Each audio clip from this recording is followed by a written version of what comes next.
Okay, so you know how sometimes talking to people can feel kind of like, well, a puzzle. Like trying to figure out which piece goes where and you just can't seem to get it right. Right. Especially like at parties or, those networking events. Or even just standing in line somewhere. Exactly. You're there and you think, okay, I should say something to this person, but then like nothing. Yeah, your mind just goes blank. Poof.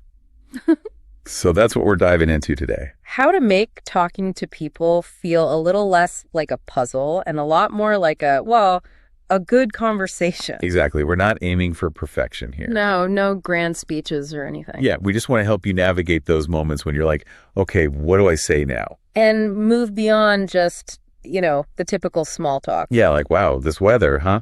Exactly. So we'll start by looking at why talking to people can feel so difficult in the first place. Yeah, what makes it such a hurdle sometimes. And then we'll get into 5 practical tips you can start using today, like right now. So let's dig into that first part. Why does striking up a conversation sometimes feel so hard? Like even with someone you think you might have things in common with. Well, I think a lot of times the difficulty isn't about talking itself. Okay, so it's not about like physically forming words. Right. It's more about what we think might happen. Like we're anticipating some kind of negative outcome. Yeah. What if I say the wrong thing? What if I sound awkward? What if they think I'm boring? Yeah, all those fears swirling around in your head before you even say hello. Exactly. And it can be exhausting. Totally. It's like you've already had a whole conversation in your head and it didn't go well. And what's interesting is that the person you're thinking about talking to, they're probably going through something similar too. Oh, interesting. They might be just as worried about what to say. Exactly. So recognizing that everyone's dealing with their own social stuff can help take the pressure off a bit. It's not just me in my own little bubble of anxiety. Right. We're all in this together. So how do we move past that fear and actually start enjoying conversations? Well, the first tip is to be curious, not clever. Curious, not clever. I like that. You don't need to come up with some witty opening line or impress them with your knowledge right away. Like you're not trying to win a debate. Right. Instead, just be genuinely interested in the other person. Like actually want to learn something about them. Yes. And a great way to show that you're curious is to ask good questions. So not just, hey, what's up? Exactly. Think about the questions you typically ask, like, what do you do? Yeah, that's a classic. But it doesn't really tell you that much about a person. It often just leads to a short answer and then, awkward silence. So how do we ask better questions? By turning those closed-ended questions into open-ended ones. Give me an example. So instead of, what do you do? You could say, what's something you really enjoy about your work? Oh, I see the difference. It invites them to tell a story. Exactly. Or instead of asking, where are you from? You could ask, what's something you love about the place you grew up? It's like you're opening a door for them to share something personal. Yes. And when people feel like you're truly interested in them, they're much more likely to open up. That makes a lot of sense. Okay, so tip number 1 is be curious. What's number 2? Number 2 is listen like you mean it. Now, this might sound obvious, but I have a feeling there's more to it than just hearing the words. You're right. Listening is an active skill, not a passive one. It means being completely present in the conversation. So no checking your phone or thinking about what you're going to say next. Exactly. Give the person your full attention. Look at them, respond to what they're saying, and ask follow-up questions that show you're engaged. So they feel like they're the only person in the room. Yes. Make them feel heard and understood. And how can we show that we're really listening? One trick is to try to use a word or phrase they just said in your response. Like if they say, I love hiking in the mountains. You could say, oh, the mountains, that sounds amazing. I've always wanted to hike more. It's a subtle way of showing that you're paying attention to their words. Exactly. And it makes them feel like you're really taking in what they're saying. Okay, tip number 2. Listen like you mean it. What about number 3? Tip number 3 is to match their vibe. Match their vibe. What does that mean? It's about being aware of the energy they're bringing to the conversation and kind of adapting your own energy to match.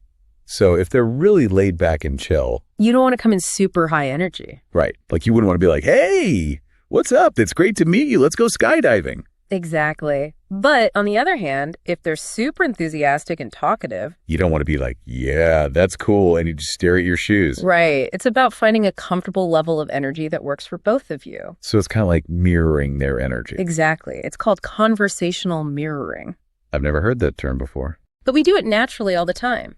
It's a way of building rapport and making people feel more at ease. Because when someone's energy feels really different from yours, it can be kind of jarring. Right. So just try to match their vibe, and the conversation will flow more naturally. Okay, that makes sense. What's tip number 4? Tip number 4 is to use safe, open topics. Safe, open topics. What are those? Topics that are generally neutral and unlikely to lead to arguments or awkwardness, especially when you're just getting to know someone. So things like politics or religion are probably off the table. Yes, unless the other person brings them up first. So what are some good, safe topics to start with? You could talk about food. Have you tried any good restaurants lately? Or travel? Have you been anywhere interesting? Or hobbies? What do you like to do in your free time? Or movies, music, books? Those are all good ones. Basically anything that's pretty universal and easy to talk about. Right. The goal is to find common ground and keep the conversation light and fun. Okay, that makes sense. What's our last tip? Tip number 5 is to know when to land the plane. Land the plane. You mean end the conversation. Exactly. Not every conversation has to go on forever. Sometimes it's better to end it on a high note while it's still going well. How do you do that gracefully? Like, how do you signal that you need to go without being rude? If you've enjoyed the conversation, you could suggest connecting on social media. Like, hey, it was great talking to you. Maybe we can connect on LinkedIn. Exactly. Or you could just say something simple like, well, it was great chatting with you. I should let you get back to what you were doing. Or, I've got to run, but it was nice meeting you. Yes. Just be polite and clear, and they'll understand. Okay, so those are our 5 tips for talking to anyone. Be curious, listen like you mean it, match their vibe, use safe, open topics, and know when to land the plane. No, even with all these tips, we have to be real. Sometimes conversations just get awkward. Oh yeah, that happens to everyone. It's totally normal. But those moments when you're like, oh no, what do I say now, can feel so uncomfortable. It's helpful to think of those moments as just pauses, not failures. Pauses, not failures. I like that. But what do we actually do when those pauses happen? One thing you can do is just acknowledge the awkwardness. Like, well, that got quiet all of a sudden. Exactly. Or you could make a joke about it. Wow, my mind just went completely blank. What were we talking about? It's like saying, hey, we all have these moments. It's no big deal. Right. And sometimes just acknowledging the awkwardness can actually make it go away. Because you're not trying to pretend it's not there. Right. Another thing you can do is just change the subject. Like, so what do you think about this crazy weather we've been having? It doesn't even have to be related to what you were talking about before. Just something to get the conversation flowing again. And if all else fails, you can always use a little self-deprecating humor. Like, okay, I'm clearly not very good at this whole conversation thing today. A little bit of self-awareness and humor can go a long way in making people feel more comfortable. And it makes you seem more relatable. Exactly. The most important thing is to just keep going. Don't let a few awkward moments stop you from connecting with people. So to sum it all up, talking to people doesn't have to be this scary, mysterious thing. It's about being curious, present, and authentic. And remembering that everyone, even the most outgoing people, have those moments when they're not sure what to say. Exactly. So just relax, be yourself, and enjoy the conversation. And who knows? Maybe you'll make a new friend or learn something new along the way. And the next time you're feeling hesitant to start a conversation, try this. Take a deep breath and just say hello. You never know where it might lead. Exactly. Well, that's it for our deep dive into the art of conversation. We hope you found it helpful. Until next time.